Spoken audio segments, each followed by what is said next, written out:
ఈశ్వర స్వరూపైన సభకి నమస్కారం.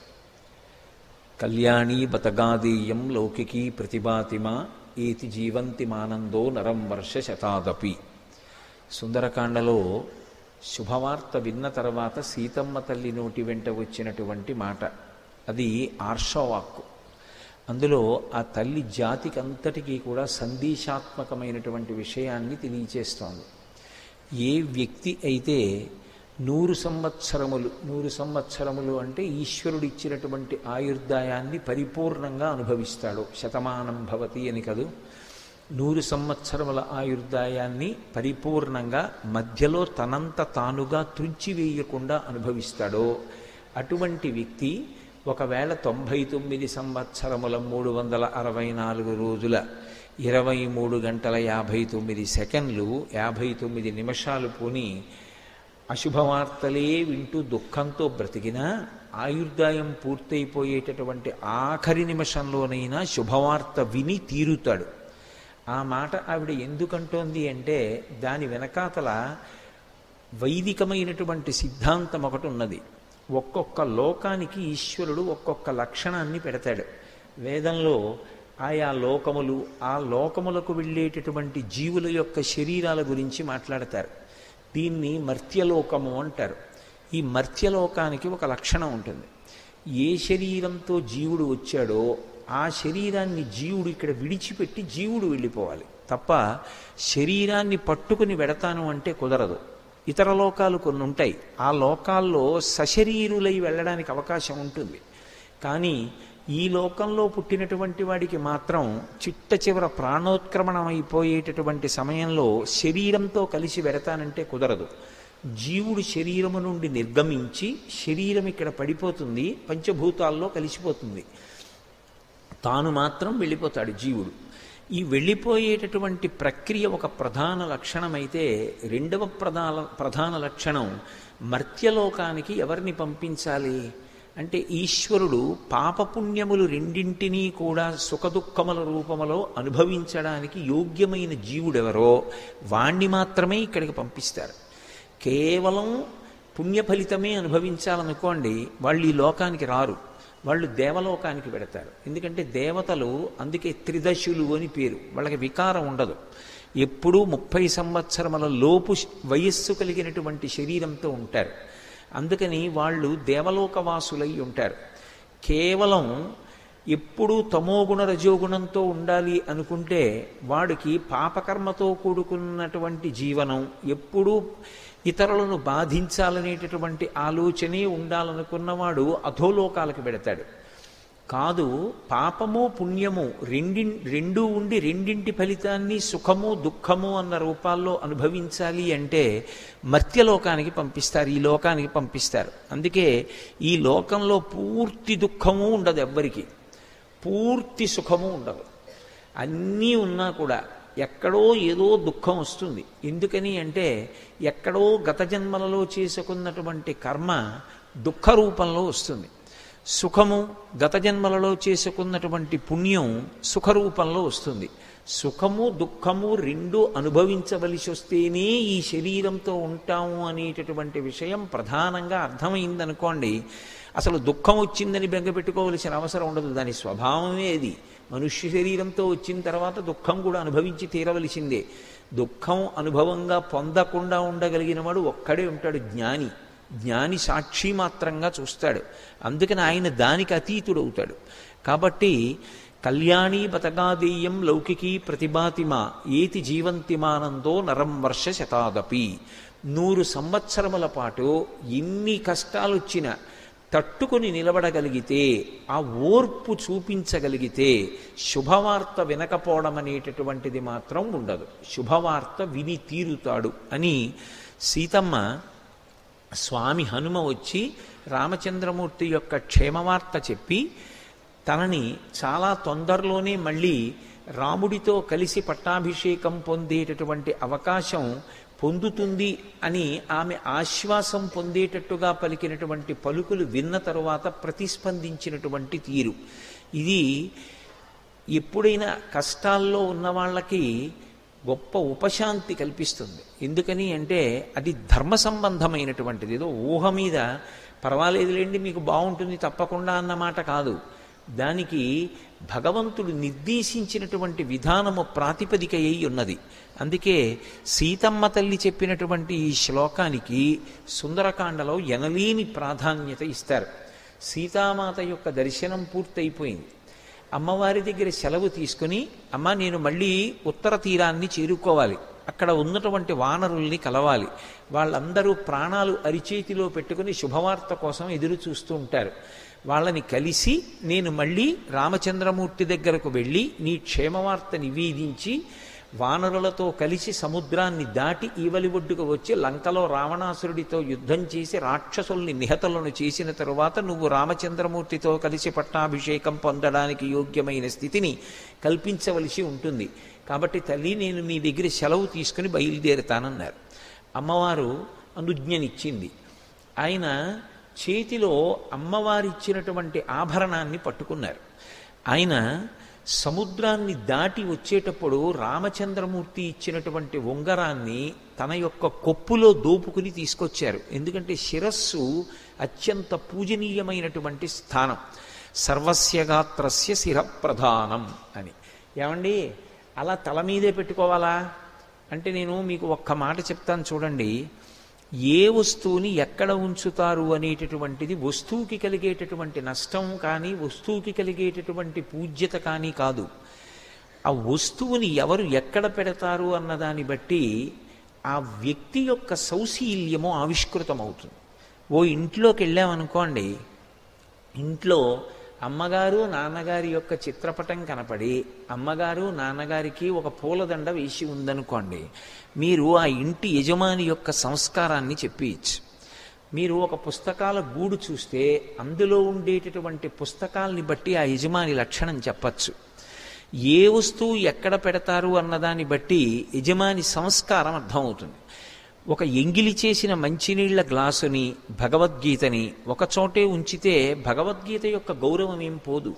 కానీ అలా భగవద్గీతపై ఉంచినటువంటి వ్యక్తి యొక్క కుసంస్కారం మాత్రం వ్యక్తం అవుతుంది. అందుకే ఏ వస్తువు ఎక్కడ పట్టుకోవాలో ఎక్కడ పెట్టుకోవాలో ఎలా తీసుకెళ్లాలో ఎంత జాగ్రత్తగా దాన్ని మనం కాపాడవలసి ఉంటుందో అలా వ్యవహరించినప్పుడే మనలో ఉండేటటువంటి సంస్కారము అభివ్యక్తమవుతుంది. సంస్కారము అనేటటువంటిది ఏదో పెద్ద పెద్ద విషయాలకి సంబంధించింది కాదు. ఏ చిన్న విషయం దగ్గరైనా సరే అసలు మనిషి జీవితం ఎంత పొందికగా ఉంటుంది అన్నది తెలుస్తుంది. రామాయణం చదివితే రామాయణంలో ఎవరు ఎలా ప్రవర్తించాలో ఎవరు ఎలా ప్రవర్తిస్తే సంస్కారవంతులంటారో మనకి ఎంత అద్భుతంగా మాట్లాడతారో మహర్షి. నేను మీతో మొదటి రోజు చెప్పా, ఆయన ఎవరికి ఎక్కడా కూడా ఏ విధమైనటువంటి ధ్రువపత్రాలు ఇవ్వరు, కానీ ఎవరు ఏం చేస్తున్నారో చెప్తారు. దాన్ని బట్టి అర్థమవుతుంది. రామాయణ ప్రారంభంలోనే అసలు వాల్మీకి మహర్షి సంధ్యావందనం చేసుకోవడానికి బయలుదేరారు.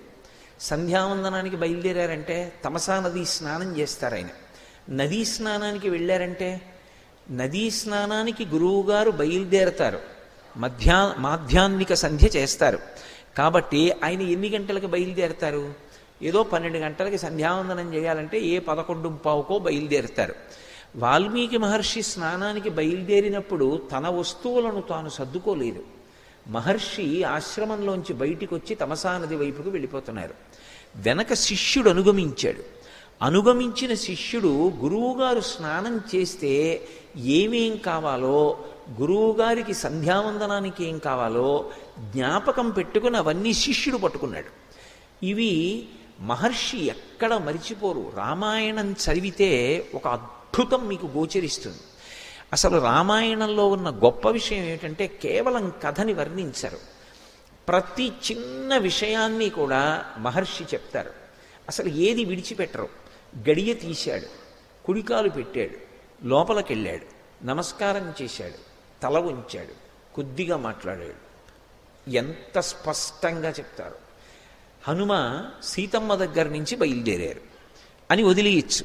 సీతమ్మ అనుజ్ఞనిచ్చింది, సీతమ్మ దగ్గర బయలుదేరారు అని చెప్పచ్చు. కానీ మహర్షి అలా చెప్పరు. ఆయన అంటారు, ప్రదక్షిణ పురస్సరంగా హనుమ సీతమ్మ నుండి అనుజ్ఞ తీసుకుని వెళ్ళారు అంటారు. ప్రదక్షిణం అంటే, దక్షిణం అంటే కుడి. మనం ఇది చాలా చాలా పవిత్రమైనది అని నమ్మితే దాని పట్ల గౌరవానికి సూచనగా ఏం చేస్తామంటే దాన్ని మన కుడి చేతి వైపుకే ఉండేటట్టుగా తిరిగితే ప్రదక్షిణం చేశాడంటారు. నేను ఇలా వెళ్ళాననుకోండి, ఈ మైకులు ఈ ఆసనం నా కుడి వైపుకు ఉంటాయి.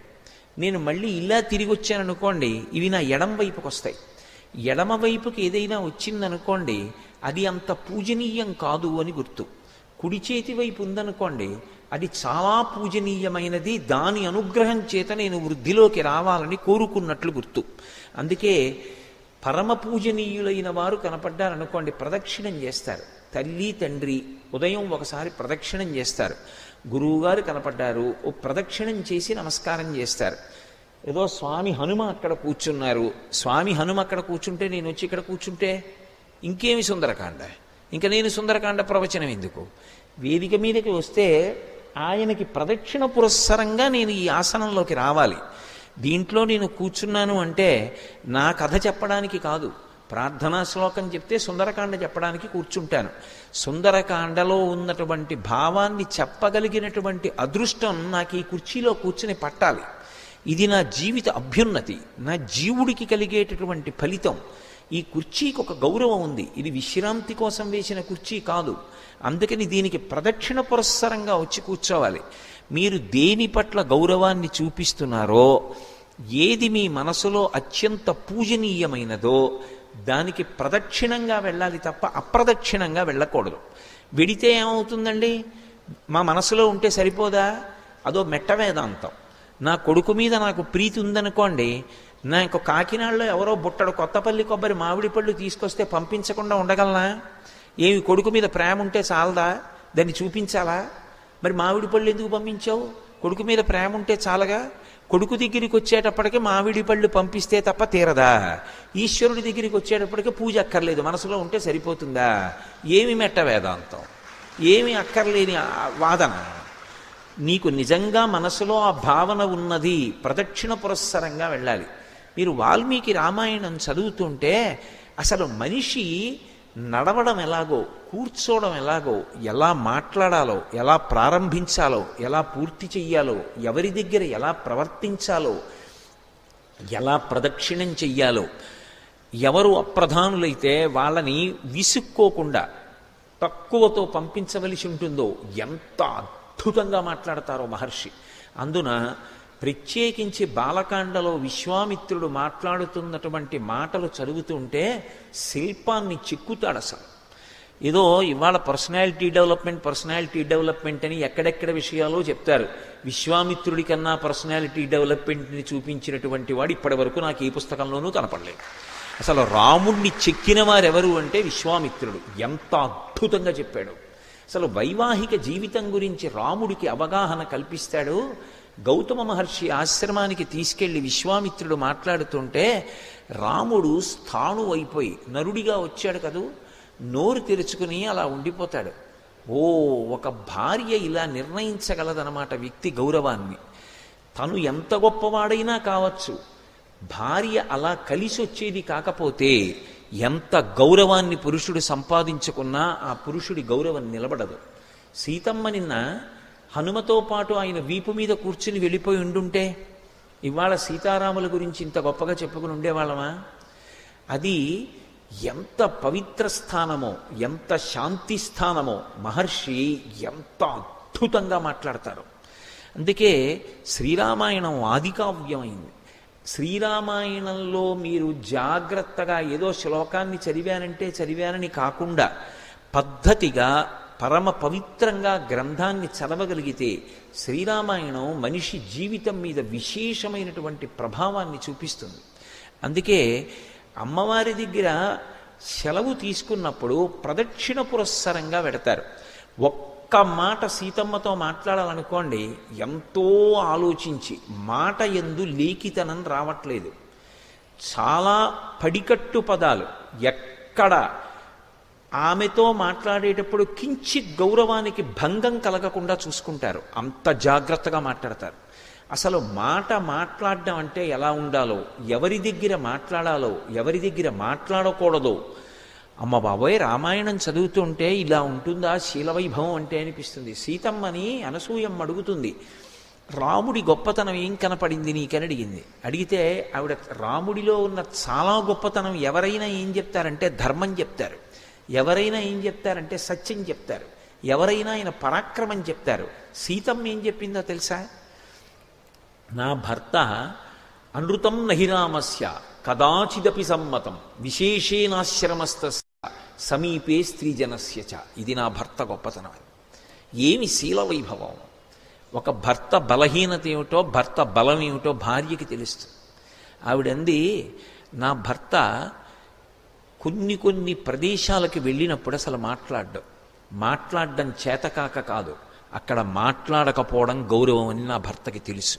ఎక్కడ మాట్లాడ్డో తెలుసా అమ్మా?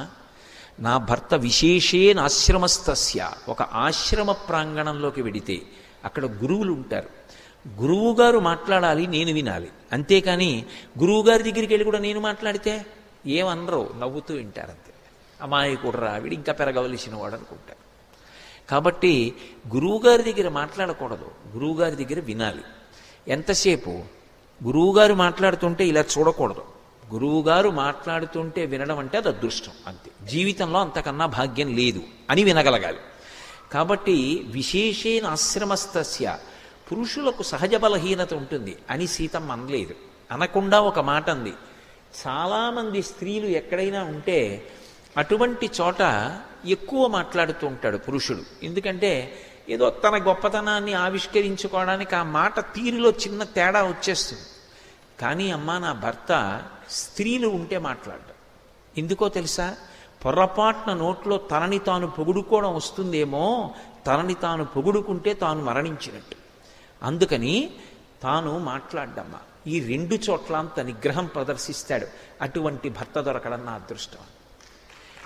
నిజంగా శీల వైభవం అంటే, ఒక భార్య మాట్లాడితే భర్త గురించి ఎలా ఉంటుంది, ఒక తండ్రి మాట్లాడితే కొడుకు గురించి ఏ కోణానికి పొంగిపోతాడు, ఒక తమ్ముడు మాట్లాడితే ఏ కోణానికి పొంగిపోతాడు, ఒక అన్న మాట్లాడితే దేనికి పొంగిపోతాడు, ఒక శిష్యుడి గురించి గురువు మాట్లాడితే దేనికి పొంగిపోతాడు.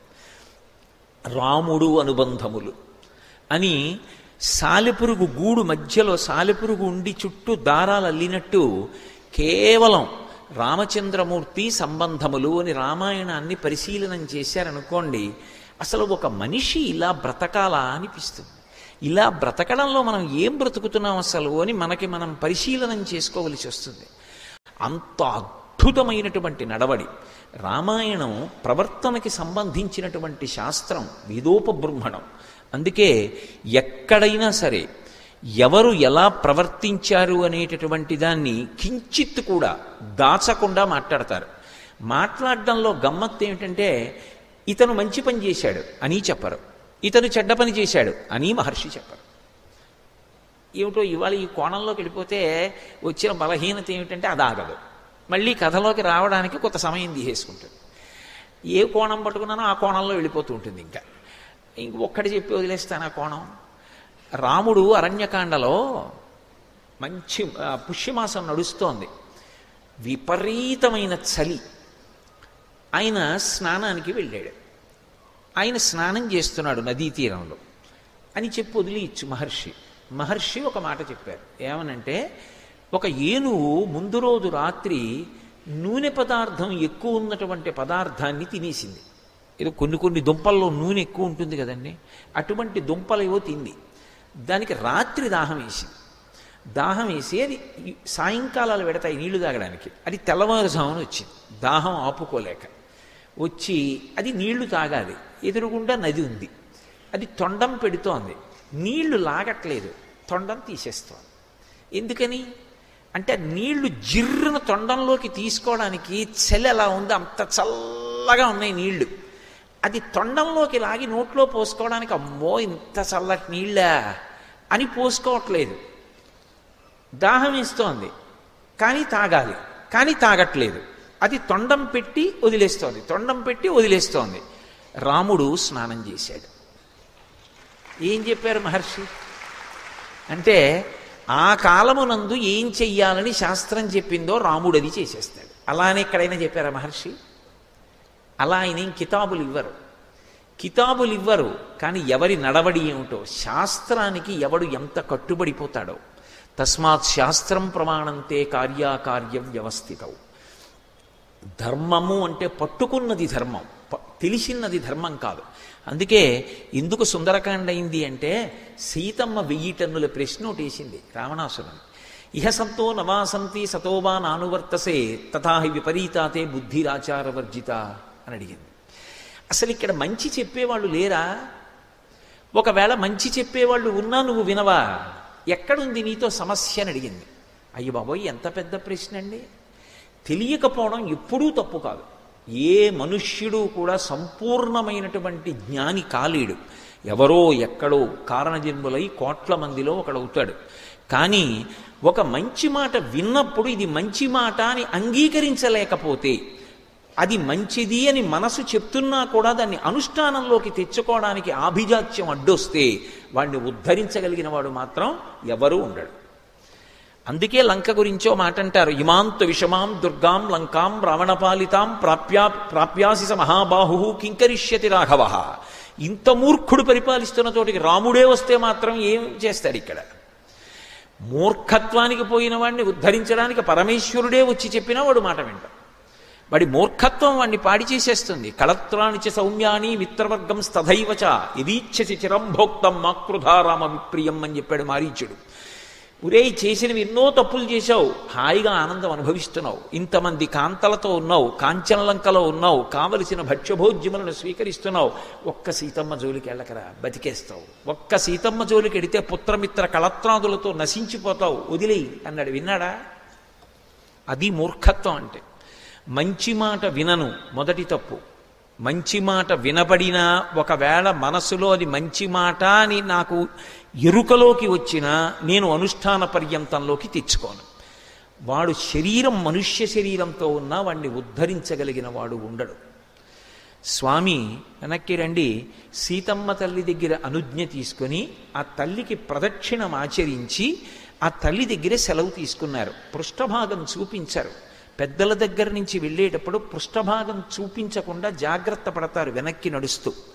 అది మర్యాద అలా ఉంటుంది. మహాభారతం విరాట పర్వంలో ఉత్తర కుమారుడు సారథ్యం చేస్తుంటే అర్జునుడు అంటాడు, నువ్వు యుద్ధరంగంలో రథం నడిపేటప్పుడు ఎవరి దగ్గరికి వెళ్ళినప్పుడు ఎలా నడిపినా పర్వాలేదు, ద్రోణాచార్యుల వారి దగ్గరికి రథం ఎప్పుడు వెళ్ళినా ఆయన నా కుడివైపు ఉండాలి, కానీ ఎడం వైపు ఆయన ఉండేటట్టుగా రథం నడపవద్దు. ఎందుకో తెలుసా?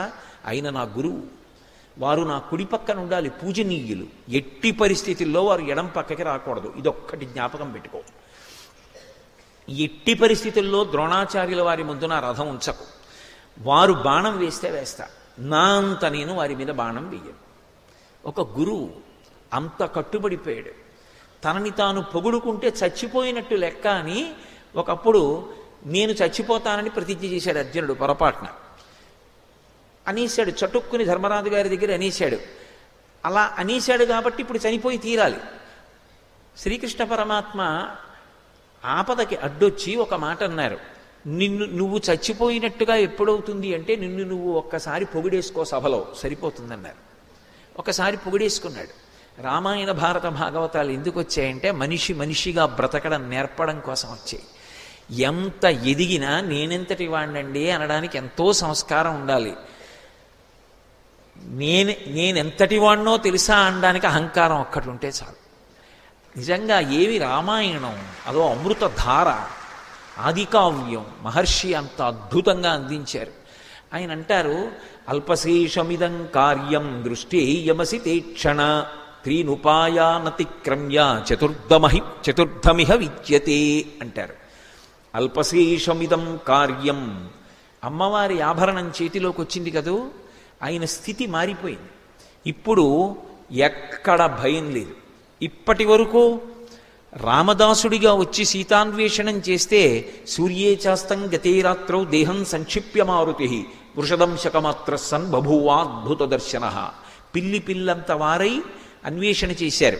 అమ్మవారి ఆభరణం చేత్తో పట్టుకుంటే చూడామణి ఎక్కడ లేని ధైర్యం వచ్చేసింది. అది శాక్తేయమైన ఆభరణం. వెంటనే ఆయన ఒక మాట అనుకున్నారు మనసులో, అల్పశేషమిదం కార్యం, పెద్ద పని అయిపోయింది. అసలు సీతమ్మ దర్శనం చేయడం చాలా పెద్ద పని. ఎందుకని అంటే సీతమ్మ దర్శనం నా ప్రయత్నం వల్ల ఉండదు. సీతమ్మ దర్శనం సీతమ్మ అనుగ్రహం మీద ఆధారపడింది. తల్లి అనుగ్రహం ఇచ్చింది, నాకు దర్శనం ఇచ్చింది, కాబట్టి అది పెద్ద పని. ఇక రెండవ పని, అల్పశేషమిదం కార్యం దృష్టేయమసితేక్షణ త్రీనుపాయానతిక్రమ్య చతుర్థమిహ విద్యతే. 3 ఉపాయములను దాటి 4వ ఉపాయము ద్వారా ఒక్కసారి రావణాసురుణ్ణి చూడాలి. ఒక్కసారి రావణాసురుణ్ణి చూసి అతనితో మాట్లాడాలి. దానికి 3టిని దాటాలి. ఏ 3 దాటాలి? సామము పనికిరాదు. ఎందుకంటే మంచి మాట వినేటటువంటి లక్షణం ఆయన యందు లేదు. ఒక వ్యక్తి గురించి అంచనా వేసేటప్పుడు ఏ పక్షపాతంతో సంబంధం లేకుండా వ్యక్తిని వ్యక్తిగా ప్రేమించు. సంఘటనని బట్టి ఒక వ్యక్తి యొక్క శీలాన్నంతటినీ తప్పు చేసి మాట్లాడకూడదు.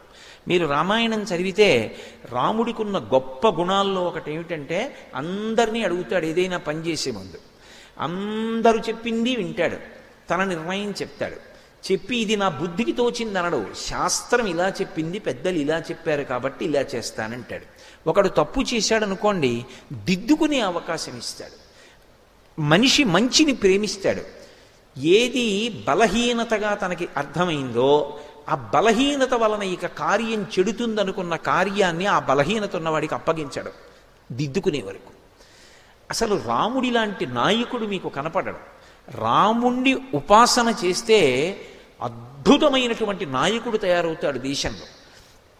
కాబట్టి ఇప్పుడు ఆయన ఆలోచిస్తున్నారు, సామము రావణుని యందు పని చెయ్యదు. ఎందుకు పని చెయ్యదు అంటే మంచి మాట వినడం అనేటటువంటి లక్షణం ఉంటే నేను చెప్పడం ఏమిటి? ఎప్పుడో చెప్పాడు. అసలు మారీషుడు సీతాపహరణానికి పూర్వమే చెప్పేశాడు. ఆ తర్వాత భార్య చెప్పింది మండోదరి, తర్వాత కుంభకర్ణుడు చెప్పుంటాడు, విభీషణుడు ఎన్నో మాటలు చెప్పాడు, తల్లి కైకసి చెప్పింది. ఎవరి మాట విన్నాడు? మంచి మాట వినే అలవాటు లేదు. పైగా ఈ రాక్షసుల్ని బతిమాలి ఒకసారి మీ ప్రభువుని చూస్తానని అడిగితే పంపించే అలవాటు వీళ్ళకి అసలు లేదు. యథారాజా తథా ప్రజ. ఇక దానము, వీళ్ళు ఉంటున్నదే కాంచల లంక. అసలు ప్రపంచకంలో ఉన్నటువంటి అపురూపమైన వస్తువులన్నీ ఎత్తుకొచ్చి వాడు దాచాడు. ఇక నేను వాళ్ళకేమిచ్చి వెళ్ళను? రావణ దర్శనానికి దానము పనికిరాదు. భేదం, ఇక భేదాన్ని వీళ్లతో నేను శత్రుత్వాన్ని ప్రకటనం చేద్దామంటే ఎంతసేపు యుద్ధం చేస్తే రావణాసురుడు వస్తాడు యుద్ధానికి? అది అంతు తెలియని విషయం.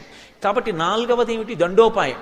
వీళ్ళకి అత్యంత ప్రీతిపాత్రమైనది ఏదుందో అది పాడు చేసి వీళ్ళని కొడితే ఖచ్చితంగా వీళ్ళు నన్ను పట్టుకెళ్ళి రావణాసురుడి ముందు నించోపెడతారు.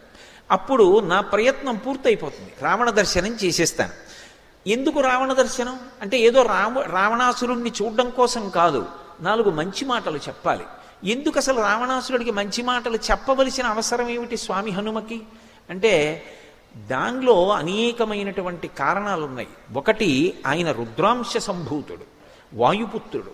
వాయువు ఎవరో కాదు, వాయువు పరమశివుని యొక్క స్వరూపం. అందుకే శంకరాచార్యులు వారు దక్షిణామూర్తి స్తోత్రం చేస్తూ భౌరంభంశనలోనిలోంబర మహార్నాథో హిమాంసు పుమాన్ ఇత్యాభాతి చరాచరాత్మక విధం యస్యైవ మూర్త్యష్టకం నాణ్యక్కించన విద్యతే విమృశతాం యస్మాత్ పరస్మాత్ విభో తస్మై శ్రీగురుమూర్తయే నమయిదం శ్రీదక్షిణామూర్తయే అంటారు. 8 రూపాలుగా పరమశివుడు తిరుగుతూ ఉంటాడు. ఇక 9 లేదు, ఆ 8 ఉంటాయి. పృథివిగా కాంచీపురంలో ఏకాంబరేశ్వరుడు. ఈ పృథివీ అంతా లింగస్వరూపం. అందుకే కాంచీపురంలో పృథివీలింగం, జంబుకేశ్వరంలో జలలింగం, అరుణాచలంలో అగ్నిలింగం, శ్రీకాళహస్తిలో వాయులింగం. అలాగే ఆ పృథివీ ఆపస్తేజో వాయు రూపంలో శ్రీకాళహస్తి లింగం, ఆకాశలింగం చిదంబరం, కోణార్క సూర్యలింగం, సీతాకుండం చంద్రలింగం, కాట్మండు యజమానలింగం. అంటే నేను అనిపించేటటువంటి అహంస్ఫురణ వాయులింగంగా శ్రీకాళహస్తిలో ఉన్నాడు. వాయువు శివస్వరూపం. అందుకే ఇప్పటికీ హనుమ అష్టోత్తర శతనామావళిలో ఆయనని రుద్రస్వరూపుడుగా చెప్తారు. ఆయన ఎక్కడ ఉంటే అక్కడ మంగళం కలుగుతుంది. మీరు సుందరకాండలో గమనించవలసినటువంటి ఒక ప్రధానమైనటువంటి వైభవం ఉంటుంది. హనుమ ఎక్కడైనా కనపడ్డారనుకోండి, హనుమ స్తోత్రం చేయడం కానీ హనుమ కనపడ్డం కానీ జరిగింది అంటే చచ్చిపోయేవాడు బతుకుతాడు, అదే గుర్తు.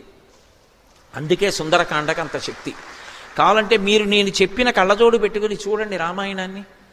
ఆయన మొట్టమొదట ఎక్కడ కనపడతారంటే వాల్మీకి మహర్షి యొక్క రామాయణ రచనలో పంపా తీరంలో రామలక్ష్మణులు ఇద్దరూ బయలుదేరి వెడుతున్నప్పుడు ఋష్యమూక పర్వతం మీద కూర్చున్న సుగ్రీవుడు వాలి నన్ను చంపడానికి ఎవరినో ప్రచ్ఛన్న వేషాల్లో పంపాడని భయపడుతుంటే ఆయన సన్యాసి వేషంలో వెళ్ళి రామలక్ష్మణులతో మాట్లాడి వాళ్ళని భుజం మీద కూర్చోపెట్టుకుని సుగ్రీవుడి దగ్గరికి తీసుకొచ్చి ఇద్దరికీ అగ్నిసాక్షిగా స్నేహం చేయించారు. తత్కారణం చేత సుగ్రీవుడికి భార్య రుమ దక్కింది, రాజ్యం దక్కింది. హనుమ కనపడ్డారు, సుగ్రీవుడికి క్షేమం జరిగింది. మళ్ళీ హనుమ సీతమ్మకి కనపడ్డారు. చనిపోదామని శిశుపావృక్షం యొక్క పూచిన కొమ్మని కిందకి వంచి తన జడని తన యొక్క మెడకి చుట్టుకుని ఉరిపోసుకోవడానికి సిద్ధపడుతున్న సీతమ్మ మళ్ళీ బ్రతకడానికి అవకాశం ఏర్పడింది. చచ్చిపోదామనుకున్న సీతమ్మ హనుమద్ దర్శనంతో బ్రతికింది. మళ్ళీ ఏమైందో నెల రోజులు గడువు దాటిపోయింది. వెనక్కి వెడితే సుగ్రీవుడు చంపేస్తాడనుకున్నటువంటి వానరులు తిరిగి సీతమ్మ దర్శనం చేసి వచ్చినటువంటి హనుమ యొక్క దర్శనం చేత ఇన్ని కోట్ల మంది మళ్ళీ బతికారు. చిట్ట చివర యుద్ధకాండలో బ్రహ్మాస్త్ర ప్రభావానికి కొన్ని కోట్ల మంది వానరులు రామలక్ష్మణులు కూడా పడిపోయారు. మృత సంజీవని తీసుకొచ్చి బ్రతికించిన వారు స్వామి హనుమ. చిట్ట చివర 14 సంవత్సరాలు పూర్తయిపోయిన తర్వాత నా అన్నగారు రామచంద్రమూర్తి కనపడకపోతే నేను సరయూ నదీ ప్రవేశం చేసి శరీరం విడిచిపెడతానని ప్రతిజ్ఞ చేసినటువంటి భరతుడికి రాముడు పుష్పక విమానంలో వచ్చేస్తున్నాడు, పుష్యమీ నక్షత్రంలో దర్శనమిస్తానని చెప్పి క్షేమవార్త చెప్పి మళ్ళీ భరతుడు బ్రతకడానికి కారణమైన వారు స్వామి హనుమ. హనుమ ఎక్కడ కనబడితే అక్కడ చచ్చిపోయే వాళ్ళు బ్రతుకుతారు. అది ఆయన యొక్క శీలంలో ఉన్న సౌందర్యం. అదే సమయంలో మీరు హనుమ విషయంలో గొప్ప విషయాన్ని గమనించాలి.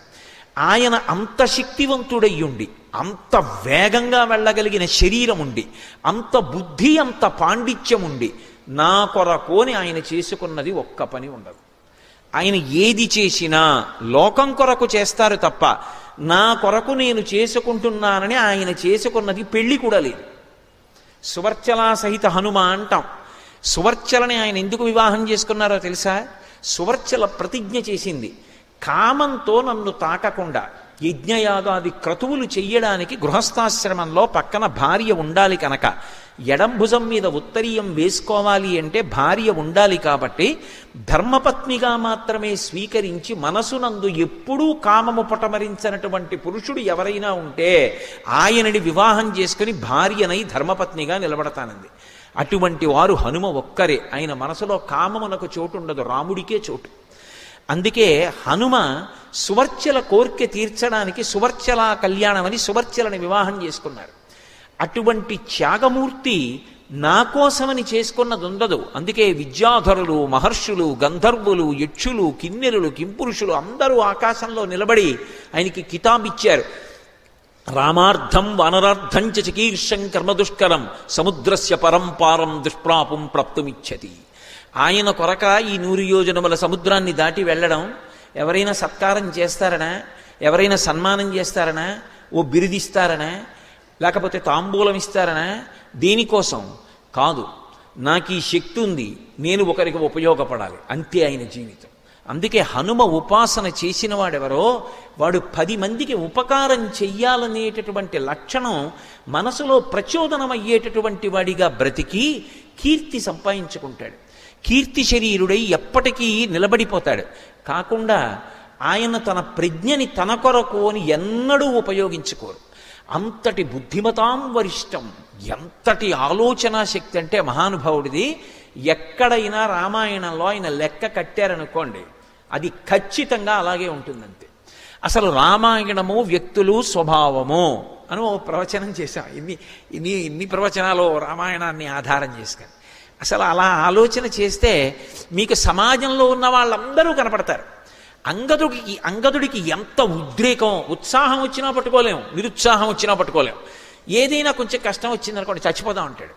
పోనీ నే చచ్చిపోతానండి, అందరం చచ్చిపోదాం అంటాడు. అదో విచిత్రం. చిన్న ఉత్సాహం వచ్చిందనుకోండి ఎవరూ పట్టుకోలేరు. ఆ రాముడు ఎంత మనమే వెళ్ళి చేసుకొచ్చేద్దాం అంటాడు. ఉత్సాహానికి పట్టుకోలేం, నిరుత్సాహానికి పట్టుకోలేం. రెండింటిలోనూ ఆయన అలా ఉంటాడు. జాంబవంతుడు పరమ పెద్దరికం, ఎంత చక్కగా మాట్లాడతాడో, ఎంత తొందరపడేవాడిని విసుక్కోకుండా ఒక మాట మాట్లాడాడంటే వయసుకి తగ్గట్టుంటుంది, పరిణితికి తగ్గట్టుంటుంది, అనుభవానికి తగ్గట్టుంటుంది. ఎంత వివేచన చేసి కారణం చూపిస్తూ మాట్లాడతాడు. జాంబవంతుడు మాట్లాడితే ఒకలా ఉంటుంది, హనుమ మాట్లాడితే 2 రెళ్ళు 4 ఎంత ఖచ్చితమో హనుమ మాట్లాడితే అలా ఉంటుంది. బుద్ధిమతాం వరిష్టం, ఆయన మాట, ఆయన లెక్క, ఆయన తీరు అలా ఉంటాయి. అందుకని అంటున్నారు, అల్పశేషమిదం కార్యం దృష్టేయమసితేక్షణ త్రీణుపాయానతిక్రమ్య చతుర్థమిహ విద్యతే. నేను 3 ఉపాయములను దాటి దండోపాయాన్ని తీసుకుంటానన్నారు. ఏం చెయ్యాలి దండోపాయం? అది ప్రమదావనం. ప్రమదావనము అని వాల్మీకి రామాయణంలో వాడినటువంటి మాట ఈ రాష్ట్రంలో అత్యంత ప్రతిష్ట కలిగినటువంటి ఒక వారపత్రిక చాలా కాలం ఒక శీర్షికకి పేరుగా వాడుకుంది. అది ప్రమదావనము, స్నాతకోత్సవము. ఈ మాటలన్నీ శ్రీరామాయణంలోవి, వేదంలోవి. ఆ మాటల్నే యథాతథంగా తీసుకున్నారు. విశ్వవిద్యాలయాలు ఇప్పటికీ స్నాతకోత్సవము అన్న మాట తీసుకుంటాయి. వేదంలో ఉంది స్నాతకము అనేటటువంటి మాట. కాబట్టి మహానుభావుడు వెంటనే ఆలోచించారు. ఆలోచించి ఇప్పుడు నేను చెయ్యవలసింది ఈ అశోకవనాన్ని భంజించాలి. అశోకవనం రావణాసురుడికి చాలా ప్రీతిపాత్రం. ఎందుకు ప్రీతిపాత్రం? అది ప్రమదావనం. ఆయన అంతఃపుర స్త్రీలు మాత్రమే అక్కడ విహరిస్తారు. ఆఖరికి అక్కడికి ఒక రాక్షసుడు కూడా రావడానికి వీల్లేదు. ఆయన అంతఃపుర స్త్రీలు మాత్రమే తిరగాలి. ఆయన కామం అటువంటిది.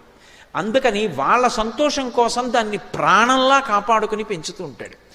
దీన్ని పాడు చేస్తే వెంటనే దీన్ని రక్షించాలి కాబట్టి రాక్షసులు నా పైకి వస్తారు.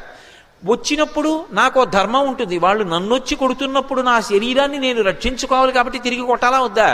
నేను తిరిగి కొడితే నా ముందు నిలబడగలిగిన వాడు ఉన్నాడు. కాబట్టి వాళ్ళు ఏం చేస్తారు? అశోకవనం పాడైపోతోంది, ఎక్కడి నుంచో వానర వచ్చిందని పరిగెత్తుకెళ్ళి రావణాసురుడికి చెప్తారు. వాడేం చేస్తాడు? 10 అంచెల్లో కొంతమందిని పంపిస్తాడు. ఎంతమంది వస్తే ఏం భయం? ఎందుకని చేతిలో శాక్తే ఆభరణం ఉంది. పూర్వపు ఆలోచన వేరు, ఇప్పుడు ఆలోచన వేరు. ఎంతమంది వస్తే ఉతికి అవతల పారేస్తాను. ఆఖరికి రావణాసురుడి దగ్గరికి తీసుకెడతారు. కనపడతాడు కదూ, మాట్లాడతాను. ఎందుకు మాట్లాడడం? శివాంశ సంభూతుడు. తెల్లవారి లేస్తే శివారాధన చేస్తాడు. రేపు పొద్దున్న శివ నాకొక్క మాట చెప్పలేదు, రాముడి భార్య సీతమ్మని తిరిగిచ్చేయమని మీరు చెప్పుంటే చేసి ఉండేవాడిని అంటాడేమో. నన్ను చూడగానే వాడికి శివుడు కనపడి తీరుతాడు. కనపడ్డాడు కూడా నిజంగా రామాయణంలో. అద్భుతంగా చెప్తారు మహర్షి. ఇవేవి చెప్పరు, చెప్పకుండా చెప్పడం సుందరకాండ. అందుకే బయలుదేరుతున్నప్పుడు నంది, రావణుడికి కనపడినప్పుడు నంది. రామాయణంలో నందికి శివుడికి అభేదం. నందిని శివుణ్ణి అభేదంగా చూస్తారు. అందుకే మధ్యలోంచి వెళ్ళరు. అందుకే బయలుదేరుతున్నప్పుడు హనుమ ఎలా ఉన్నారు అంటే దుష్కరం నిష్ప్రతిద్వంద్వం చికీర్షం కర్మవానర సముదగ్ర శిరోగ్రీవో గవాంపతిరివాబభౌ అన్నారు మహర్షి. ఇలా మెడ ఎత్తి నిలబడినటువంటి పెద్ద ఆబోతు అంటే నందీశ్వరుడిలా ఉన్నారు. ఆ నంది కనబడితే శివుడు కనపడినట్టే. రావణుడిలా చూడగానే మళ్ళీ నందీశ్వరుడిగానే కనపడతారు. అంటే వాడికి శివుడిగా నేను కొన్ని మాటలు చెప్పాలి, వాడి మంచి కోసం చెప్పాలి. చెప్పడం నా ధర్మం. వాడు ఎటూ వినడు. కానీ రేపు పొద్దున్న నా మీద నెపం వేయడానికి వీల్లేదు.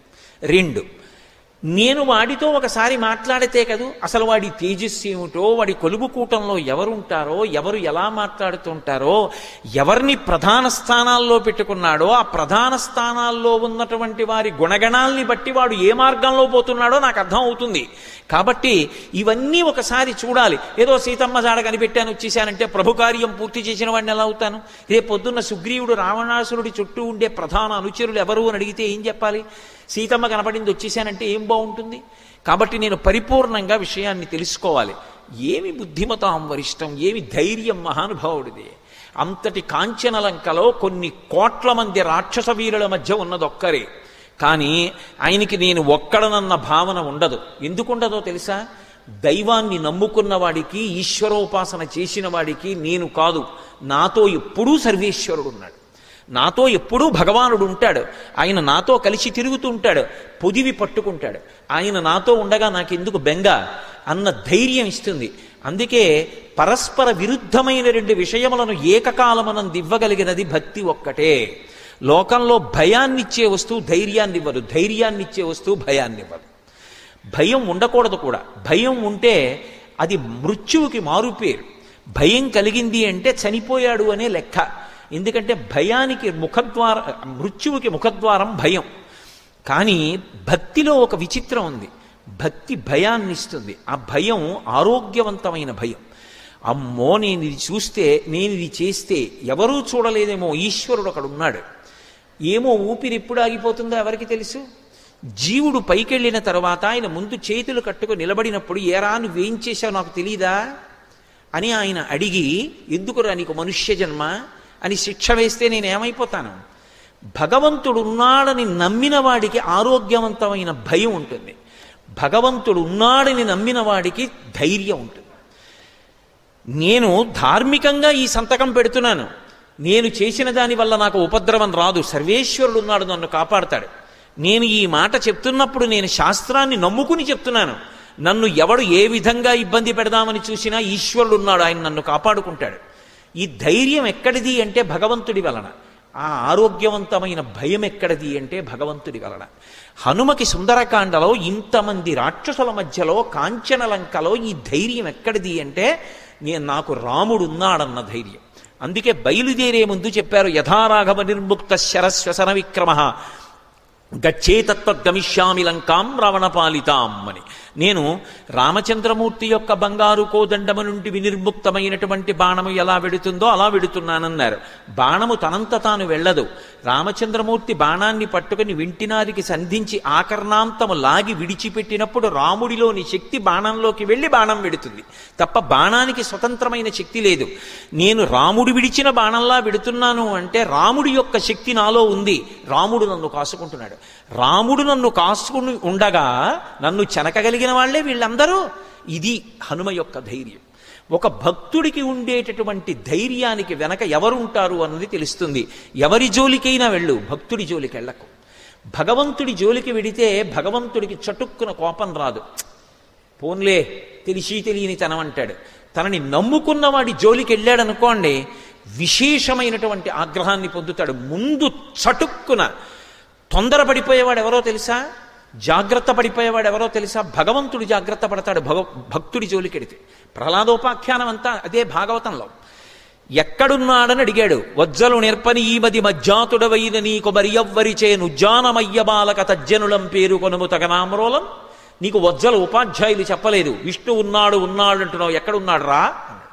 ఇందుగలడందులేడిని సందేహము వలదు చక్రి సర్వోపగతుండెందెందు వెదకి చూచిన అందందే కలడు దానవగ్రని వింటే. ఇక్కడ అక్కడ అంటావేంటి నాన్న, ఇక్కడ అక్కడ అనకు, అంతటా ఉన్నాడన్నాడు. అంతటా ఉన్నాడని తన భక్తుడు అనగానే విష్ణువు ఉత్తరక్షణంలో అప్రమత్తుడయ్యాడు. ఎందుకని? అంతటా ఉన్నాడంటున్నావు కదా అని చూపుడు వేలు హిరణ్యకశిపుడిది ఇలా తిప్పి ఎక్కడ ఆగుతుందో తెలియదు. ఎక్కడ ఆగితే అక్కడి నుంచి రావాలి, అలా రాకపోతే అంతటా ఉన్నాడన్న తన భక్తుని మాట వమ్మైపోయి.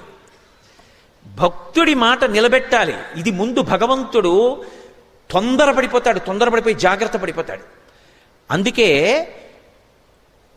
హరి సర్వాకృతులంకలండనుచు ప్రహ్లాదుండు భాషింప ఎందును లేడనుచు దైర్చుండు తర్జింప శ్రీనరసింహాకృతి దాల్చనచ్యుతుడు నానా జంగమస్థావరోత్కర గర్భంబుల అన్ని దేశములను దండ ప్రభావంబునన్ అంటారు పోతన గారు. అసలు ఈ బ్రహ్మాండములన్నీ కలిపి ఒక నరసింహం అయిపోయి. ఎందుకంటే ఏమో చూపుడు వేలు ఎక్కడాగుతుందో అక్కడి నుంచి రావాలి. భక్తుడి జోలికి వెడితే ముందు భగవానుడు జోక్యం చేసుకుంటాడు. అందుకే భగవంతుడి ఆగ్రహం పొందడానికి తేలిక మార్గం ఏమిటంటే భక్తుడి జోలికి వెళ్ళడమే. ఆయనే చెప్పాడు, శుద్ధ సాధులందు సురలందు శృతులందు గోవులందు విప్ర కోటియందు ధర్మపదవియందు తవిలి నాయందు వాడెన్నడలుగు నాడు హింసనొందు అన్నాడు. భక్తుల జోలికి వెడితే చంపేస్తాను, అప్పుడు మాత్రం వదిలిపెట్టనని చెప్పాడు. కాబట్టి భగవంతుణ్ణి నమ్ముకున్న వాడికి భయం ఏమిటి? సావిహ్వలా శోకలతా ప్రతాన వనస్థలీ శోకలతా ప్రతాన జాతాదశ్చ ప్రమదావనశ్చ కపీబలాబ్ధి ప్రమదావనశ్చ. శ్లోకం హేళగా ఉంటుంది. మహర్షి రచనలో సౌందర్యం. ఒక పెద్ద వనాన్ని భంజిస్తున్నారు హనుమ.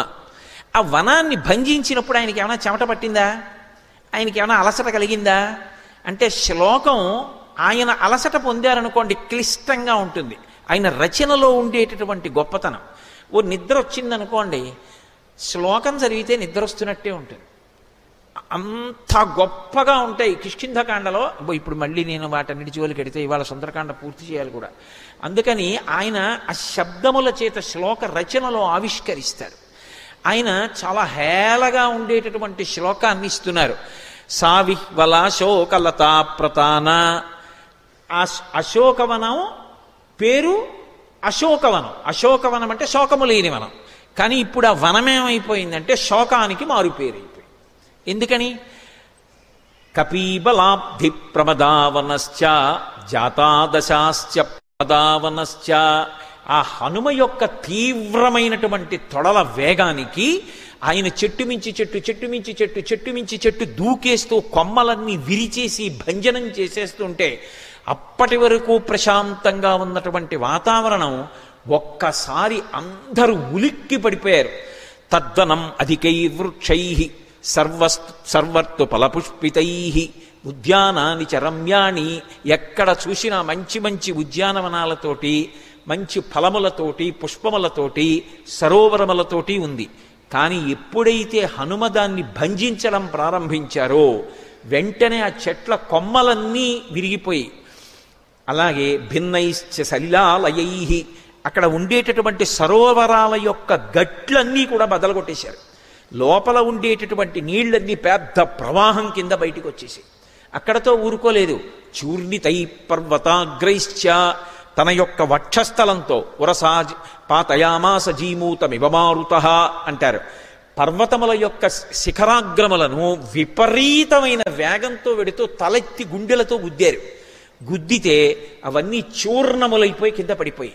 ఎంతసేపట్లో? నేను చెప్పినంతసేపు పట్టలేదు. ఒక్క క్షణంలో, ఏదో గంటకి 250 కిలోమీటర్ల వేగంతో తుఫాను సముద్ర తీరాన్ని దాటినటువంటిది ఒక్క పావుగంట ఉంటే అప్పటి వరకు ఉన్న నగరం తర్వాత ఎలా అయిపోతుందంటామో అలా మారిపోయిందంతే అశోకవనం. సావిహ్వలాశోకలతా ప్రతాన. అంతగా అక్కడ ఉండేటటువంటి భూతములన్నీ కూడా భయంకరమైనటువంటి అరుపులు వస్తున్నాయి. నిద్రపోతున్నటువంటి రాక్షస స్త్రీలందరూ కూడా ఉలిక్కిపడి లేచారు. ఏమైంది ఏమైంది ఏమైంది తెలుసుకునే లోపల ఎవరికి అవకాశం లేదు. చెట్లన్నీ విరిచేస్తున్నారు. మహాభూతం ఒక్క సీతమ్మ తల్లి కూర్చున్నటువంటి శిశుపావృక్షాన్ని మాత్రం విడిచిపెట్టేశారు. ఈ విడిచిపెట్టేయడంలో మళ్ళీ 2 విశేషాలు. ఒకటి, తాను సీతమ్మ దర్శనానికి వచ్చానన్న విషయంలో ఏ అనుమానం ఉండక్కర్లేదు. ఇంతకు ముందున్న పిరికితనం ఉందనుకోండి, ఆ చెట్టు ఒక్కటి వదిలేస్తే ఆ చెట్టు ఒక్కటి ఎందుకు వదిలేశాడు అని చెప్పి నేను సీతమ్మతో మాట్లాడాను, సీతమ్మకి కావలసిన వాడిని గుర్తుపడతారేమోనన్న శంక ఉంటుంది. ఇప్పుడు అలాంటి అనుమానాలు లేవు, అలాంటి భయాలు లేవు. ఉన్న ఆభరణం అటువంటిది చేతిలో, మరి దేని ప్రభావం దాంది. 2, శీశుపావృక్షాన్ని ప్రయత్నపూర్వకంగా ఎందుకు వదిలేశారంటే సీతమ్మ పట్ల ఆయనకున్నటువంటి అపారమైనటువంటి భక్తి. తల్లి అక్కడ కూర్చునున్నటువంటి చెట్టు, ఆ తల్లికి ఆచ్ఛాదన ఇచ్చి నీడ పట్టిన చెట్టు. ఆ చెట్టుని నేను పాడు చేయడం అంటే తల్లికున్న నీడ పాడు చేయడం. కాబట్టి నేను ఆ చెట్టు జోలికి వెళ్ళను. కాబట్టి ఆ చెట్టుని విడిచిపెట్టేశారు. ఇంత వేగంగా అశోకవనాన్ని భంజిస్తున్నా ఆయన ఆలోచనలో మాత్రం ఎక్కడ కించిత్ కూడా వైక్లభ్యం ఉండదు బుద్ధిలో. కాబట్టి అశోకవన భంజనం జరుగుతోంది. రాక్షస స్త్రీలు రావణాసురుడి దగ్గరికి వెళ్ళి చెప్పాలి. అందుకని పరిగెత్తుకుంటూ వాళ్ళు సీతమ్మ దగ్గరికి వచ్చారు. వాళ్ళకి అనుమానం వచ్చింది, ఈ కోతి ఇంతకు ముందు చెట్టు మీద కూర్చుని సీతమ్మతో ఏదో కిచకిచలాడింది. చాలా చిన్న కోతిగా ఉండేది, అకస్మాత్తుగా మహాభూతంగా మారింది ఇది. కాబట్టి సీతమ్మకి తెలిసి ఉంటుంది అని, ఎవరా కోతి, ఎక్కడి నుంచి వచ్చింది, ఇంద్రుడి దూత, అగ్ని యొక్క దూత, ఎందుకు ఈ అశోకవన భంజించింది, నీతో ఏం మాట్లాడింది చెప్పమని అడిగారు. ఆవిడంది, యూయమేనాభిజానాతి యోయం యద్వా కరిష్యతి అహిరేవ హ్యహే పాదాన్ విజానాతి న సంశయ అంది. ఏమో, పాము కాళ్ళు పాముకి తెలియాలి. పాముకి కాళ్ళు ఉంటాయా అంటే, నేను వెళ్ళి త్రాచుపాముని తిరగేసి చూడనా, లేకపోతే పాము వెడుతుంటే వెనకాతలు నడిచి పాముకు పాదముద్రలు పడ్డాయో లేదో నేను చూడనా.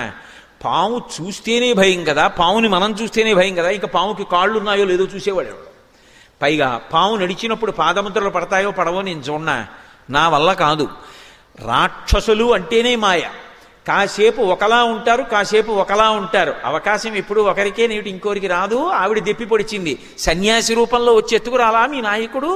ఏమో, ఎవడు ఈ రూపంలో వచ్చాడో ఎవడికి తెలిసి ఎందుకు వచ్చాడో, ఎందుకు వచ్చి ఏం పాడు చేస్తున్నాడో. మీ బుద్ధే పాడు చేయడు. ఆయనేగా చెప్పాడు, సధర్మో రక్షసాం భీరు సర్వధైవన సంత్యయ గమనం వా పరస్త్రీణాం హరణం సంప్రమధ్యమా. కాబట్టి ఏమో ఎవడొచ్చాడో ఎందుకు పాడు చేశాడో. పాము కాళ్ళు పాముకే తెలుస్తాయి, మీ రాక్షసుల మాయలు మీకే తెలుస్తాయి, నాకు తెలియదు. అయితే మళ్ళీ వెంటనే ఇక్కడ ధర్మమీమాంస. రామాయణంలో అనేకమైనటువంటి మళ్ళీ ధర్మమీమాంసలు. ఎందుకనంటే అవతలవాడు చాలా మంచివాడు అని ఎవరైనా అన్నారనుకోండి, ఓహో ఓ నమస్కారం అండి అనడానికి చాలా సంస్కారం ఉండాలి. వెంటనే ఆయన గురించి బాగా తెలుసుకునే ప్రయత్నం చేయడం, అవసరమైతే ఆయన ఇంటి ముందు 10 రోజులు నించోవడం. ఏ తప్పు చేయడా అండి? ఎలా ఉంటాడండి అలాగే? అలా తప్పు చేయకుండా ఎలా ఉంటాడండి? భలేవారే, ఏదో ఉంటుందండి. ఏమీ లేకుండా ఎందుకు చెప్తారండి ఉపన్యాసాలు? ఏదో ఒకటి వెతకాలి. వెతకపోతే మనసుకి సంతోషం ఎక్కడిది? కాబట్టి లోకంలో కొంతమంది పోకడ అలా ఉంటుంది, అందరూ అలా ఉంటారని నేను అన్నాను. కొంతమంది పోకడ అలా ఉంటుంది. కాబట్టి ఆ తల్లి మాయలు రాక్షసులకు తెలుసు, కాబట్టి మీకే తెలియాలి ఎవరొచ్చారో, ఎవరు అశోకవనాన్ని భంజించారో. కానీ వాళ్ళకి ఇప్పుడు ఆలోచించే అవకాశం లేదు. కానీ సీతమ్మ తల్లి అబద్ధం ఆడిందా లేదా? తనకి తెలియదా హనుమ ఎవరో? తనకి తెలియదా వచ్చినవాడు ఎవరో? తనకి తెలియదా అశోకవనాన్ని ఎందుకు భంజిస్తున్నాడో? మరి తెలిసుండి అలా చెప్పడం అబద్ధం కాదా? అనృతం దోషం కాదా? అంటే దేవీ భాగవతంలో దీని మీద ఒక అద్భుతమైన ఆఖ్యానం ఉంది. ఒక ఆయన మూర్ఖుడయ్యాడు ఓ కారణం చేత. ఆయన నోరు విప్పితే ఆయనకి ఏమీ రాదని తెలిసిపోతుందని ఎవ్వరితో మాట్లాడకుండా ఓ పాకేసి కూర్చున్నాడు. కూర్చుంటే లోకం ఎంత విచిత్రంగా ఉంటుందంటే, మహానుభావుడు నోరు విప్పి మాట్లాడండి, సత్య తపస్సుడు, ఆయనదే నిజమైన తపస్సు అని పట్టుకెళ్ళి పళ్ళు ఇచ్చేవారు, కూరలు ఇచ్చేవారు, పాలు ఇచ్చేవారు, పెరిగిచ్చేవారు, నెయ్యి ఇచ్చేవారు. ఆయన వద్దంటే ఇబ్బంది, మాట్లాడితే ఇబ్బంది. మాట్లాడాను అనుకోవాడు ఏదో అడుగుతాడు, అడిగితే నాకు చెప్పడం రాదు, చెప్పడం రాకపోతే నాకేం రాదని ఇచ్చేవాడు ఉన్నాడు. ఎందుకు వచ్చిన కూడా ఏం మాట్లాడకపోతే తిన్నవి తింటాను పట్టుకుపోతాడు. గొడవ వదిలిపోయింది, హాయిగా ఉంది జీవనం కూర్చున్నాడు అలా. కానీ ఆయనకు వరం కూడా ఉంది. ఆయనకు ఒకప్పుడు సరస్వతీ కటాక్షం రావాలి. ఒక రోజున ఒక వేటగాడు అడవి పందిని వేటాడుతూ తరిమేడు. ఆ అడవి పంది మీద బాణం వేశాడు. అది ఆ బాణం బాధతో తప్పించుకుందామని ఈయన ఉన్న పాకలోకి గభాలన దూరింది. అడవి పంది బాణం దెబ్బతో నెత్తురోడుతూ లోపలికి వచ్చేటప్పటికీ త్రికరణ శుద్ధిగా పూర్తిగా కరణములన్నిటినీ కేంద్రీకరించి అప్రయత్నంగా ఐం అంటూ లేచి నించున్నాడు. అది సారస్వత బీజం. వెంటనే అమ్మవారు అనుగ్రహించి కటాక్షించేసింది, సరస్వతీ కటాక్షం. ఆయనకి జ్ఞానం వచ్చేసింది, విశేష పాండిత్యం వచ్చేసింది. ఈ పంది పారిపోయింది. వెనక వేటగాడు వచ్చాడు. వేటగాడు వచ్చి, అయ్యా నేను బాణం వేసిన పందిటి వెళ్ళిందా అని అడిగాడు. ఆయనకి పాండిత్యం అంటే పండాహ అంటే జ్ఞానం. పోతనగారు పండితుడు అంటే దాని అర్థం పద్యాలు రాయడం ఒకటే వచ్చిన వారని కాదు, ఆయన మహాజ్ఞాని అని. కాబట్టి ఇప్పుడు ఆయనకి ధర్మం కూడా బాగా తెలిసింది. ఆయన అన్నాడు, ఎందుకురా నన్ను అడుగుతావు? యాపశ్యతి నసాబ్రూతే అబ్రూతే సానపశ్యతి అహోవ్యాధ స్వకార్యార్థిన్ కిం పృచ్ఛసి పునః. నిజంగా ఏది చూసిందో అది మాట్లాడదు, ఏది మాట్లాడుతోందో అది చూడలేదు. చూసింది కన్ను మాట్లాడదు, మాట్లాడేది నోరు అది చూడలేదు. ఎందుకురా నేను చెప్పడం? కాబట్టి ఈ పందే కావాలా, ఇంకేదైనా చూసుకో అన్నాడు. ఆయనకు అర్థం కాలేదు, పంది వెళ్ళిందంటున్నాడా వెళ్ళలేదంటున్నాడా. కానీ ఏదో సంస్కృతంలో శ్లోకం చెప్పాడు, బాగుండదు. ఆయన ముందు నుంచి మళ్ళీ అలా పెడితేనే అలా పోయాడు. ఆయనకి జ్ఞానం రాగానే కవిత్వంతో పాటు ముందొచ్చింది ఏమిటంటే ధర్మ పరిశీలన. ఒక ప్రాణిని రక్షించడం కన్నా ధర్మం లోకంలో ఇంకోటి లేదు. ఇది మహాభారతంలో ఎన్ని చోట్ల ఎంత గొప్పగా ఆవిష్కృతమవుతుందో. అందుకని ఇప్పుడు హనుమ యొక్క ప్రాణములు రక్షించాలి. అప్పుడు పెద్ద ధర్మాన్ని రక్షించడానికి చిన్న అధర్మం చేసినా సరే అది దోషం కిందకి రాదు. అందుకే తల్లికి తెలియనటువంటి విషయం లేదు. మాన్యాగురు వినీతస్య లక్ష్మణస్య గురుప్రియ ఇది సీతాపి దుఃఖార్త కాలోహి దురతిక్రమ అని కదా మహర్షి. సమస్త శాస్త్రముల యందు పారంగతురాలామె. అందుకే నాకు తెలియదు. అహిరేవ యహే పాదాన్ విజానాతి న సంశయ. పాము కాళ్ళు పాముకి తెలియాలి, మీ మాయలు మీకు తెలియాలి, ఆయన ఎవరో నాకు తెలియదు. వెంటనే రాక్షసులందరూ పరుగున రావణాసురుడి దగ్గరికి వెళ్ళారు. వెడుతూనే వాళ్ళు చెప్పిన మాట ఏమిటంటే, హే ప్రభో, నీకు అత్యంత ప్రీతిపాత్రమై నీ అంతఃపుర స్త్రీలు విహారం చేసేటటువంటి ప్రమదావనాన్ని ఎక్కడ నుంచో ఒక పెద్ద కోతి వచ్చి భంజించింది. అంతేకాదు, నీ ప్రాణములతో సమానమైన సీతమ్మతో ఆ కోతి ఏదో మాట్లాడింది. కోతితో సీతమ్మ మాట్లాడింది. నేను మీతో చెప్పా కదా, హద్దులేని రాక్షసత్వం. అక్కడ రాక్షసుండి కూడా ఉంచాడు, రాక్షసినే ఉంచుతాడు. మగవాడు కూడా కాపలా ఉండడానికి వీల్లేదు. ఆయన కామం అటువంటిది. ఎవరో కోతి సీతమ్మతో మాట్లాడింది, సీతమ్మ మాట్లాడింది. ఆయనకి ఎంత కోపం వచ్చేసిందో. అవి రెండు అక్కా చెల్లెళ్ళు. కామం ఉంటే క్రోధం ఉంటుంది, క్రోధం ఉంటే కామం ఉంటుంది. అందుకని వెంటనే ఆ మాట విన్నాడంతే, సీతమ్మతో ఎవరో మాట్లాడారు అన్న మాట వినగానే ఆయన కన్నుల వెంట పడినటువంటి నీటి బిందువుల్ని మహర్షి దేంతో పోల్చారంటే, ఒత్తికి నూనె ఎక్కువైపోయి ప్రమిదలో వేసి వెలిగించారనుకోండి, వెలిగించినప్పుడు దానికి ఎక్కువైపోయినటువంటి నూనె అగ్నిహోత్రంతో కలిసి కింద పడుతుంది మండుతూ. ప్రాపతన్ ఆశ్రబిందవ దీప్తాభ్యామివ దీపాభ్యాం ప్రాపతన్ ఆశ్రబిందవ. ఆయన కంటి వెంట పడినటువంటి నీటి చుక్క వేడి నీటితో పడిందిట. ఎందుకంటే తను కామించిన స్త్రీతో వేరొకడు మాట్లాడడం, అది కోతైనా సరే ఎందుకు మాట్లాడాలి? అది కోపం. తనకున్న కామం రెండూ కలిపి నూనె ఒత్తి చివర నుంచి అగ్నిహోత్రంతో పడితే ఎలా ఉంటుందో అలా వేడి కన్నీటి బిందువులు పడ్డాయట. వచ్చినది కోతి, అది ఎవరు ఆయనకి తెలియదు. కానీ ఆయన ఆగ్రహం అటువంటిది. ఆ కోతిని పట్టడం కాదు, సంహరించండి. ఎంతమందికి పురమాయించాడో తెలుసా? ఆయన దగ్గర ఉన్నటువంటి రాక్షసుల్లో ఒక జాతి ఉంది, దాన్ని కింకరులు అంటారు. ఆ కింకర జాతికి సంబంధించిన 80,000 మందిని పిలిచాడు. మహర్షి ఒక ఉపమానం వేశారు. నీటిలో సుడి తిరుగుతూ ఉంటే నీరే తిరుగుతూ ఉంటుంది, మధ్యలో ఒక చుక్కలా ఉంటుంది. అలా ఈ 80,000 మంది కింకరులు హనుమ చుట్టూ చేరారు. మీరు ఒకటి ఆలోచించండి, నిజానికి హనుమ కాదనుకోండి, అదొక కోతి అనుకోండి, చుట్టూ చేరి 80,000 మంది 80,000 బాణములు విడిచిపెట్టారనుకోండి, ఇంక అసలు గుర్తుపట్టడానికి ఎలా ఉంటుంది? ఆ శరీరం ఛిద్రమైపోయి ముక్కలైపోతుంది. అంటే ఆయన కోరిక ఏమిటంటే, సీతమ్మతో మాట్లాడింది ఆ కోతి. నేనంటే అమ్మ అంటాను, ఆయన అనడా మాట. ఆవిడితో మాట్లాడింది ఆ కోతి, వాడు తట్టుకోలేడు. అందుకని 80,000 మంది కింకరుల్ని పంపించాడు, ఆ కోతిని సంహరించండి. అగ్నిహోత్రంలోకి శలభాలు వెళ్ళినట్టు వీళ్ళందరూ కలిసి హనుమని పట్టుకోవచ్చు అనుకుని 80,000 మంది చుట్టూ చేరారు. ఆయన ఇతపూర్వమైతే ప్రకటనంగా చెప్పరు, ఇప్పుడు పరమధైర్యంతో చెప్తారు. అక్కడ తోరణం ఉంది, ఆ తోరణం ఎక్కి కూర్చున్నారు. తోరణము అంటే లక్ష్మీ కమ్మి అంటారు. ఇంట్లో గడప ఉంటుంది, ఇటు ఇటు ఉండి పైన ఒక కమ్మి ఉంటుంది, అది లక్ష్మీ కమ్మి అంటారు. అది పుచ్చిపోకూడదు అని కింద పసుపు రాస్తాం, కానీ తోరణం దానికే కడతాం, అది లక్ష్మీస్థానం. అటువంటి తోరణం మీద కూర్చున్నారు. కూర్చుని జయమంత్రం చెప్తున్నారు. ఈ జయమంత్రానికి శ్రీరామాయణంలో ఎనలేని ప్రాధాన్యత ఉంది. జయత్యతి బలో రామో లక్ష్మణశ్చ మహాబలః రాజాజైతి సుగ్రీవో రాఘవేణాభిపాలితః దాసోహం కోసలేంద్రస్య రామస్య అక్లిష్టకర్మణః హనుమాన్ శత్రుసైన్యానాం నిహంతా మరుతత్మజః న రావణ సహస్రం మే యుద్ధే ప్రతిఫలం భవేత్ శిలాభిస్తు ప్రహరతః పాదపైశ్చ సహస్రశః అర్దయిత్వా పురీం లంకాం అభివజ్య చ మైథిలీం సమృద్ధార్థో గమిష్యాం విశతాం సర్వరక్షసాం అన్నారు. జయత్యతి బలో రామో లక్ష్మణశ్చ మహాబలః, జయశీలుడైనటువంటి రామచంద్రమూర్తి వర్ధిల్లుతున్నాడు, ఆయనతో ఉన్నటువంటి లక్ష్మణస్వామి వర్ధిల్లుతున్నాడు. వాళ్ళిద్దరి యొక్క ఛత్రఛాయల్లో ఉన్నటువంటి మా ప్రభువైనటువంటి సుగ్రీవుడు అతిశయించి ఉన్నాడు. కాబట్టి జయత్యతి బలో రామో లక్ష్మణశ్చ మహాబలః రాజాజైతి సుగ్రీవో రాఘవేణాభిపాలితః దాసోహం కోసలేంద్రస్య రామస్య అక్లిష్టకర్మణః. అత్యంత హేళగా కార్యాలు చెయ్యగలిగినటువంటి రామచంద్రమూర్తి యొక్క దాసానదాసుణ్ణి నేను.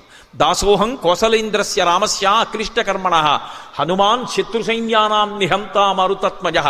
నా పేరు హనుమ, శత్రుసైన్యములను మర్దించడంలో నాకు నేనే సాటి. నిహంతా మారుతత్మజః న రావణ సహస్రం మే యుద్ధే ప్రతిఫలం భవేత్. 1000 మంది రావణాసురుడు వచ్చినా ఎదురుగుండా నిలబడినా ఈ భుజాదండానికి వాళ్ళొక పురుగు, చేత్తో కొట్టి చంపేస్తాను, నాకు ఆయుధములక్కర్లేదు. శిలాభిస్తు ప్రహరతః పాదపైశ్చ సహస్రశః అర్దయిత్వా పురీం లంకాం అభివజ్య చ మైథిలీం. నా పాదముల చేత తొక్కేస్తాను, మోకాళ్లతో పొడుస్తాను, నా వక్షస్థలం చేత కుమ్మేస్తాను, రాళ్లు పెట్టి కొడతాను, చెట్లు ఎత్తి విసురుతాను, పర్వత శిఖరములను అత్యంత హేళగా చేతిలో రాళ్లు పట్టుకున్నట్టుగా పట్టుకుని విసిరి కోట్ల సైన్యాన్ని సంహరిస్తాను. నాకు వేరు ఆయుధం అక్కర్లేదు. ఎలా వచ్చానో అలా వెళ్ళిపోతాను. నేను వచ్చింది సీతామాత దర్శనానికి వచ్చాను. అభివాజ్య చ మైథిలి, మళ్ళీ వెళ్ళిపోయే ముందు సీతమ్మకి నమస్కరించి వెళ్ళిపోతాను. నన్ను పట్టగలిగిన వాడు మీ లంకాపట్టణంలో లేడు, మీ ప్రభువుకే చేత కాదు, మీరెంత. కాబట్టి అభివాజ్య చ మైథిలీం సమృద్ధార్థో గమిష్యామి విశతాం సర్వరక్షసాం. 100 యోజనముల సముద్రాన్ని అవలీలగా దాటి వెళ్ళిపోతాను, నేను రామచంద్రమూర్తి యొక్క దాసానదాసుణ్ణి అని జయమంత్రం పఠిస్తూ ఆ లక్ష్మీ కమ్మి మీద, పైకమ్మి మీద, తోరణం మీద ఎక్కి కూర్చున్నారు. 80,000 మంది కింకరుల మూక వచ్చి చుట్టూ నిలబడి ఆయన మీద బాణప్రయోగం చేస్తున్నారు. వెంటనే అందులోంచి ఒక పెద్ద పరిఘని ఒకదాన్ని ఊడబెరికారు.